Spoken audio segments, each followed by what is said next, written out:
क्योंकि फ्यूचर आसान नहीं है। अगर आप लिखित वचन से जुड़े हुए नहीं हैं, परमेश्वर कभी भी बोलकर आपसे बात नहीं करेगा। जब शैतान लोगों पर ज्यादा अटैक करेगा, आप ज्यादा ब्लेस किए जाएंगे खुदाबंद के द्वारा। फ्यूचर में डार्कनेस ज्यादा है, चैलेंजेस ज्यादा हैं, तो हमारी तैयारी भी पहले से ज्यादा होनी चाहिए। हमें पहले जितनी बाइबल हमने पढ़ी उससे कहीं अधिक हमें बाइबल पढ़नी पड़ेगी, क्योंकि परमेश्वर अगर आपको गाइड करता है तो तभी कर पाता है जब आप लिखित वचन के साथ जुड़े हुए होते हैं। बहुत से लोग बोलते हैं कि परमेश्वर मुझे उससे बात क्यों नहीं करता, मैं प्रभु से कैसे बात करूं, मैं कैसे समझूं सीखूं, प्रभु मुझसे क्या कहता है, और आप बाइबल को पढ़ते नहीं। अगर आप लिखित वचन से जुड़े हुए नहीं हैं, परमेश्वर कभी भी ऑडिबल आपसे बात बोलकर आपसे बात नहीं करता। हर एक की बुलाहट अलग है, आपकी बुलाहट अलग है, मेरी अलग है, लेकिन आपकी बुलाहट में आप करें क्या, आपको तभी मालूम हो सकता है जब आप वचन के साथ जुड़े हुए हो। आप वचन के साथ जुड़ेंगे, आप वचन को पढ़ेंगे, तो परमेश्वर आपकी लाइफ की बुलाहट में आपको क्या करना है, घर कैसे चलाना है, काम कैसे करना है, सेवकाई कैसे चलानी है, स्पिरिचुअल लाइफ को कैसे चलाना है, वो आपके विषय में बात करेगा। कौन सा कैरियर चुनना है, कौन सा बिजनेस करना है, वो आपसे बात करेगा। तो बाइबल कहती है वचन एक शीशा है, जब आप शीशे के सामने खड़े होंगे आपको अपनी कमियां मालूम होगी, आप कमियों को निकालोगे, परमेश्वर का अनुग्रह आपकी लाइफ पर आएगा।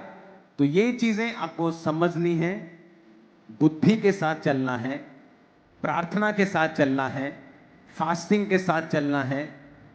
बाइबल जितनी पहले कभी नहीं पढ़ी उस रीडिंग, उस डेडिकेशन के साथ चलना है, हमें तैयार रहना है। मैं आपको बता रहा हूं, जब शैतान लोगों पर ज्यादा अटैक करेगा, आप ज्यादा ब्लेस किए जाएंगे खुदाबंद के द्वारा। आने वाले समय में कौन बचेगा?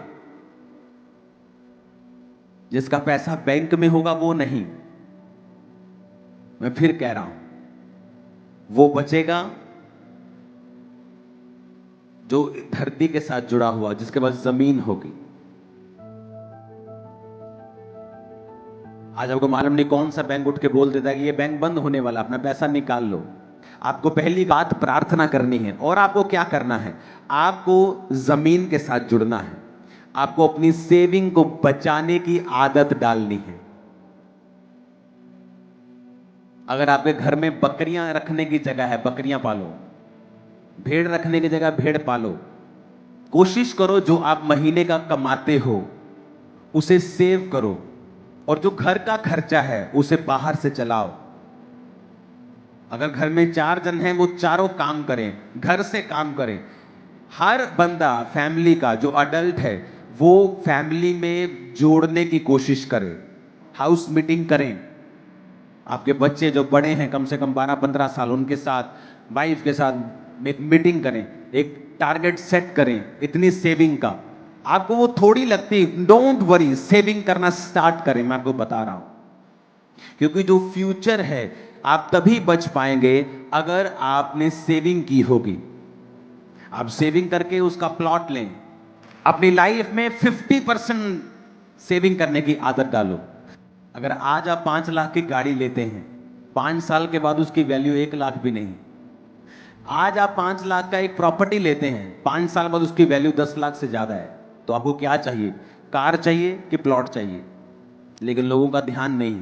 और इसी वजह से जब आने वाले समय में जो परमेश्वर ने बताया है कि जब इकोनॉमिक ऑपरेशन होगा, एक प्रेशर होगा, चीजें महंगी होंगी, तो फिर लोग दुखी होंगे, और वही बचेंगे जो तैयारी करके बैठे होंगे, जिनके पास सेविंग्स होंगी। एक घर होगा जो सस्ते में लिया होगा, उसको किराए पे चढ़ा देंगे, खर्चा आना आपको शुरू हो जाएगा। लेकिन अगर आज उसका, आप बोलेंगे मैं तो गरीब हूं, मैं आपको बता रहा हूं, इस दुनिया के जो सबसे अमीर टॉप 10 अमीर हैं, उन्होंने अपनी जिंदगी की शुरुआत $2 $2 5 पाउंड 500 रुपए से की है। 500 रुपए की इन्वेस्टमेंट, 1000 रुपए की इन्वेस्टमेंट। मैं आपको ये क्यों बातें बता रहा हूं? मैं आपको इसलिए बता रहा हूं क्योंकि जो फ्यूचर में होने वाला है, अगर आपको मैं उसके लिए प्रिपेयर नहीं करूंगा, फिर आपको लगेगा कि जैसे दुनिया धक्के खा रही है हम भी खा रहे हैं, हम में और दुनिया में कोई फर्क नहीं है। लेकिन आज आपको मालूम होगा कि नहीं, हमें ये बता दिया गया था, हमें अलर्ट कर दिया गया था, हमें सेविंग करने के लिए बोला गया था, हमें चीजें, कौन सी चीजें खरीदने के लिए बोला गया जो आने वाले समय में बढ़ेंगी।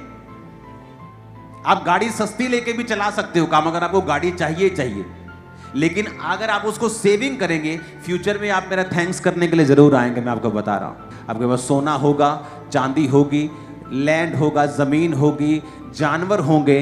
अगर ये चीजें आपके पास होंगी, आप सेफ होंगे, आप आगे बढ़ेंगे, आप बहुत चीजें करेंगे, दुनिया से अलग होंगे। दुनिया रो रही होगी, आप हंस रहे होंगे।